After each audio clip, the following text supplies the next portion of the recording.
बिस्मिल्लाहिर्रहमानिर्रहीम। अस्सलाम वालेकुम। आज आपके साथ चने की दाल और चिकन बनाने की बहुत ही शानदार किस्म की रेसिपी शेयर करने जा रही हूँ, जो बिल्कुल ढाबा स्टाइल बन के तैयार होगा और इतना मज़ेदार बनेगा कि आप उंगलियां चाटने पे मजबूर हो जाएंगे।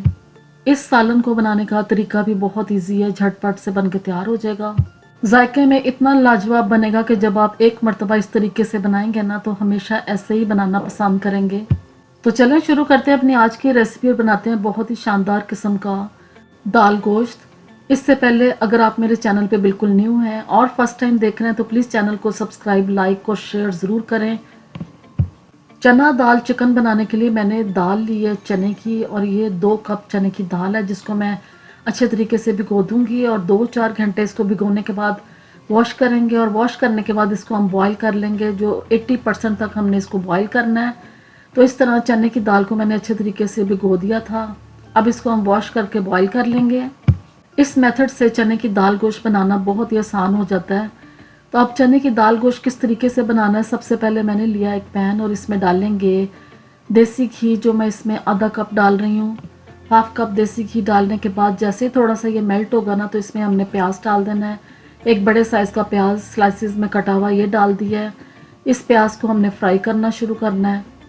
प्याज को बस हमने सिर्फ फ्राई करना है, इतना कि थोड़ा सा नरम हो जाए, सॉफ्ट हो जाए। इसको हमने ज़्यादा कलर वगैरह नहीं देना।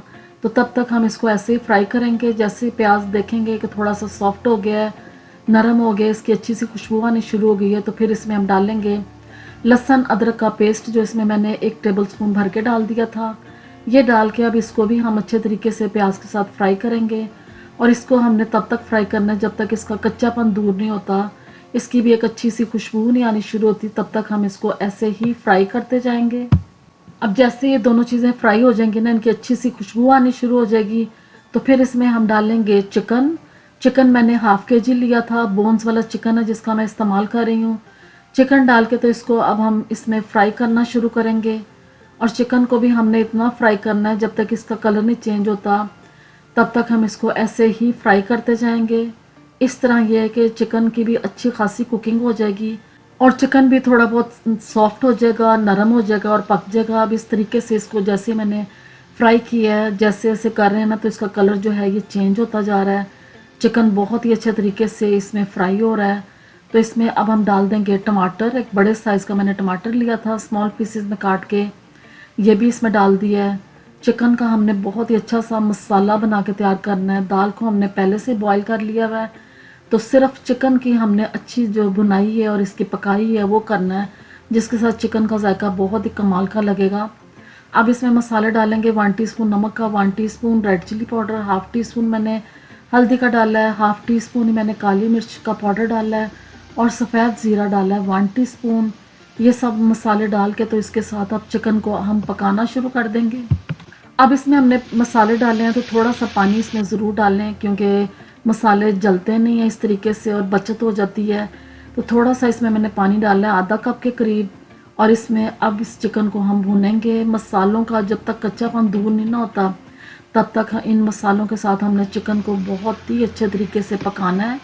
5-7 मिनट ऐसे ही इसको पकाएंगे और जब मसाले इसमें रच बस जाएंगे तो फिर इसमें मैं पानी डालूंगी, जो मैं 1 गिलास पानी भर के डाल दूंगी, जिसके साथ चिकन को हम मज़ीद थोड़ा सा और पकाएंगे, सॉफ्ट करेंगे। तो अब पानी डालने के बाद इसको मैंने कवर कर दिया था। कवर करके इसके जब तक बॉयल नहीं आता तब तक इसको हम ऐसे ही पकाएंगे। और जब इसमें एक बॉयल आ जाएगा और देखें चिकन बहुत ही अच्छे तरीके से पक रहा है, तो इसको थोड़ा सा मिक्स करेंगे। और अब हम इसमें कुछ साबुत मसाले शामिल करेंगे जिनका जायका और खुशबू इसमें आएगी। तो इसको थोड़ा सा इस तरीके से मिक्स करने के बाद इसमें अब जो मसाले मैं शामिल कर रही हूँ ना, उसमें डालेंगे सिनेमन स्टिक का 1 पीस, जो मैं तोड़ के डाल रही हूँ। ये डालने के बाद इसमें हम खुशबू और जायके के लिए लौंग डाल देंगे, 2 लौंग डाले हैं। ये डाल के इनको भी अब हम इसमें पकाएंगे अच्छे तरीके से। चिकन को हमने बहुत भूनना है, बहुत अच्छे तरीके से इसकी भुनाई करनी है। कुछ देर भूनने के बाद चिकन को मैंने फिर से कवर कर दिया था, और कवर करने के बाद जब इसे चेक किया ना तो आप इसकी लुक देखें, कितना इसका पानी रिड्यूस हो गया है। चिकन बहुत ही अच्छे तरीके से पक रहा है। इसमें जो घी हमने डाला था ना वो देखने में नज़र आना शुरू हो गया है। तो बस अब यही टाइम है जिस टाइम पे हम इसमें दाल शामिल करेंगे जो हमने पहले से बॉईल करके रखी थी। तो चिकन को मैंने भून लिया था अच्छे तरीके से, तो इसमें ये बॉइल्ड वाली दाल है